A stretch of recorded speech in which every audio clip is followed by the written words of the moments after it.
ভাই আমার ভাই একটা ফুল গাড়ি আছে ভাই, আমি ভাই একটা গ্রুপের কথা হয় না, একটা মানুষের কথা হয় না, গ্রুপে জয়েন ভাই। আমার ফুল গাড়িটা ভাই বেচছে, প্রথমে আমি ডিবিট করছিলাম, ফুল গাড়ি বেচছে 1,30,000 টাকা বেশি ভাই, বেচছে আমি $1,000 ঢুকাইছিলাম ভাই। এখন আমার $650 আমার অ্যাকাউন্ট আছে ভাই, এখন আমি কি ভাই মাথা মাথা নষ্ট ভাই। কয় ডলার লস করছো? আমি $450 লস করে লাগছে এতদিন, এখন অ্যাকাউন্ট আছে কত? এখন $650 আছে ভাই। আচ্ছা সমস্যা নাই, তোমার এটা ফুল রিকভারি করে দিতেছি। আর নিজে নিজে বালপাকনামি করে না, আর মানুষের বিএপিতে যা উল্টা পাল্টা ট্রেড নিয়ে লস করে না, ভালো একজন মেন্টরের আন্ডার আসুন, ইনশাআল্লাহ জীবনে ভালো কিছু করতে পারবা, ঠিক আছে? ভাই আমি এতদিন করছি ভাই, লাভ করছে লস করছে, লাভ করছে লস করছে, কিন্তু দিন শেষে দিয়ে আমার কোনো লাভ নাই, লস হয়ে যেতেছে। এই কদিন পরে দিন শেষে দিকে আমার $700 পড়ছে ভাই, আমার $1,000 আছে ভাই।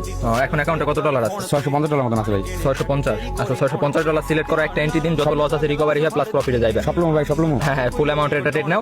আর এই লসটা রিকভারি করে দেওয়ার পর তুমি কোনো ভিআইপিতে যাইবা না, ঠিক আছে? নিজে নিজে পাকনামি করবা না, যে কোনো একজন মেন্টরের আন্ডার আসবা, সে যেভাবে গাইডলাইন দেবে সেভাবে চলবা, ইনশাআল্লাহ জীবনে ভালো কিছু করতে পারবা। এখানে যত ধৈর্য ধরবা তত প্রফিট করতে পারবা, ঠিক আছে? এখানে ধৈর্য মাস্ক দিয়ে ধরতে হবে, money management, stop loss, profit target এগুলো রাখতে হবে, ঠিক আছে? জি ভাই, ভালো একটা